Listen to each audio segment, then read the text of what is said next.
एक बार गौतम बुद्ध अपने ध्यान में बैठे थे कि वहाँ पर एक आदमी आया। यह आदमी अपने आलसीपन से बहुत ज़्यादा परेशान था। आलसी आदमी गौतम बुद्ध से बोला, महात्मा जी मेरी मदद कीजिए, मैं अपने आलस्य से बहुत ज़्यादा परेशान हूँ। आप ही कोई उपाय बताइए जिससे मैं आलसीपन से छुटकारा पा सकूँ। गौतम बुद्ध ने उस व्यक्ति से कहा, पहले मुझे यह बताओ कि तुम्हें क्यों लगता है कि तुम आलसी हो। आलसी आदमी बोला, सिर्फ मुझे नहीं, मेरे परिवार वालों को और मेरे आसपास के सभी लोगों को ऐसा लगता है कि मैं आलसी हूँ। गौतम बुद्ध ने फिर उससे पूछा, क्या तुम जानते हो आलस्य होता क्या है? आलसी व्यक्ति बोला, नहीं मैं नहीं जानता, लेकिन मैं इतना जरूर जानता हूँ कि आलस्य बहुत बुरी चीज़ है। इसकी वजह से मुझे बहुत नुकसान हुआ है जीवन में।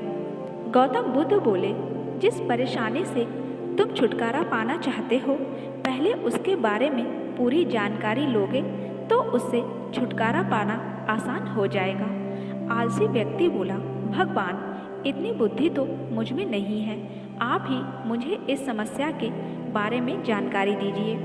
गौतम बुद्ध बोले, आलस्य एक मानसिक अवस्था है, एक विचार है जिसे जाने अनजाने में हम खुद ही जन्म देते हैं। आलस्य दो मूलभूत कारणों की वजह से ही जन्म लेता है, एक है शारीरिक और दूसरा है मानसिक। शारीरिक कारणों में पहला कारण है गलत तरह का भोजन। हम सभी जानते हैं कि हमारे शरीर को भोजन से ऊर्जा मिलती है और यह ऊर्जा सजीव चीज़ों से मिले तो अच्छी, यानी कि प्राकृतिक रूप से जो हमें भोजन की वस्तुएं प्राप्त होती हैं, उनसे अगर यह ऊर्जा मिले तो हमारा शरीर इससे अच्छी ऊर्जा प्राप्त करता है। इससे उलट यदि हम निर्जीव वस्तुओं से ऊर्जा प्राप्त करते हैं तो यह हमें आलस्य की ओर लेकर जाती हैं। दूसरा कारण है हमारी शारीरिक गतिविधियाँ, हमें आलस्य के चंगुल में फंसा सकती हैं।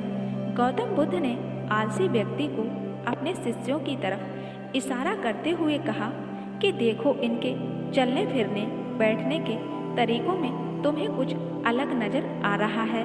जब आलसी व्यक्ति कुछ समझ नहीं पाया तब गौतम बुद्ध ने उससे कहा, मेरे शिष्य जब भी बैठते हैं तो वे रीढ़ की हड्डी को एकदम सीधा रखते हुए बैठते हैं। चलते हैं तो उनके दोनों पैरों के बीच अच्छे से संतुलन बना रहता है और जब वह सोते हैं तो उनका शरीर एकदम शिथिल रहता है। ऐसा करने से उन्हें रात्रि में एकदम सही तरीके से नींद आती है। आलसी व्यक्ति बोला, लेकिन नींद तो आलस्य का ही एक स्वरूप है। बुद्ध बोले, हाँ, अगर उसे ज़्यादा मात्रा में लिया जाए तो।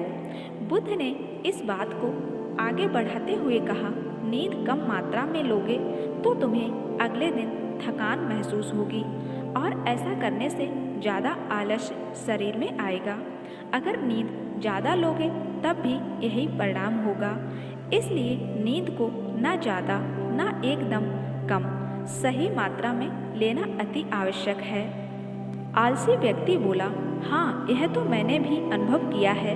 तो बुद्ध बोले, अब मानसिक कारणों के बारे में जान लो।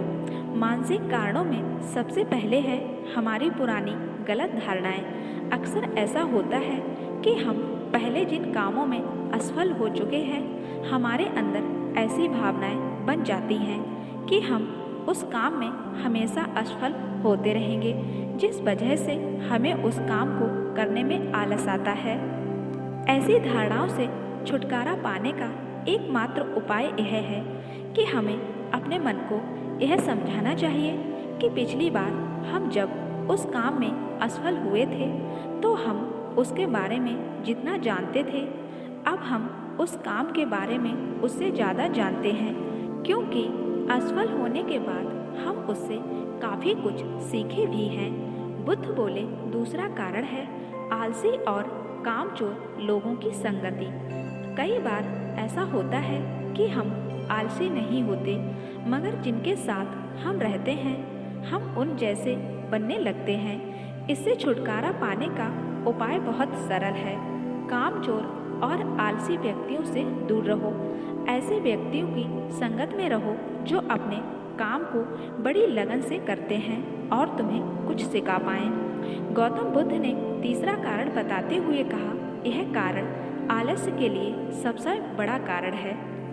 काम को कल पर टालते रहना। यह कारण इतना शक्तिशाली है कि किसी भी व्यक्ति को बर्बाद कर सकता है। इससे बचने का सबसे आसान उपाय यह है कि जो काम जितनी जल्दी संभव हो उतनी जल्दी कर दिया जाए। गौतम बुद्ध ने आलसी व्यक्ति से एक सवाल पूछा, मान लो तुम किसी रेगिस्तान में फंस गए हो और तुम्हें प्यास लगी है, तो तुम क्या करोगे? आलसी व्यक्ति बोला, मैं जल्दी ही रेगिस्तान के आसपास कोई गांव की तलाश करूंगा या ऐसी जगह की तलाश करूंगा जहां पर मुझे पानी मिल सके। गौतम बुद्ध बोले, अगर तुम्हें काफ़ी देर ढूंढने पर भी पानी ना मिले तब तुम क्या करोगे?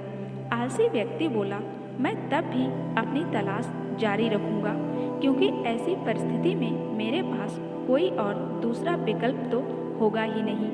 गौतम बुद्ध बोले, बिल्कुल सही, और यही है मानसिक स्तर पर आलस्य का चौथा कारण, किसी भी निश्चित लक्ष्य का ना होना। यह भी आलस्य की ओर लेकर जाता है। अब सुनो पांचवें कारण के बारे में। गौतम बुद्ध बोले, सोचो कि तुम्हारे पास काफ़ी सारे सोने के दागिने हैं जो तुम्हें एक जगह से दूसरी जगह लेकर जाना है। तुम चलते चलते थक जाते हो और किसी पेड़ के नीचे बैठ जाते हो और तभी तुम्हें दूर से तुम्हारी तरफ दौड़कर आ रहे डाकू दिखाई देते हैं। तो क्या तब भी तुम आलस्य करके वहीं बैठे रहोगे या ऐसी परिस्थिति में तुम वहां से उठकर दौड़ने लगोगे?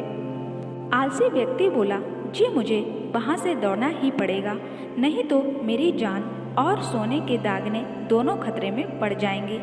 बुद्ध बोले, यानी कि तुम्हारे पास एक ठोस वजह होनी चाहिए दौड़ने के लिए। यही है आलस्य का पांचवा कारण, किसी भी काम के लिए ठोस वजह का ना होना।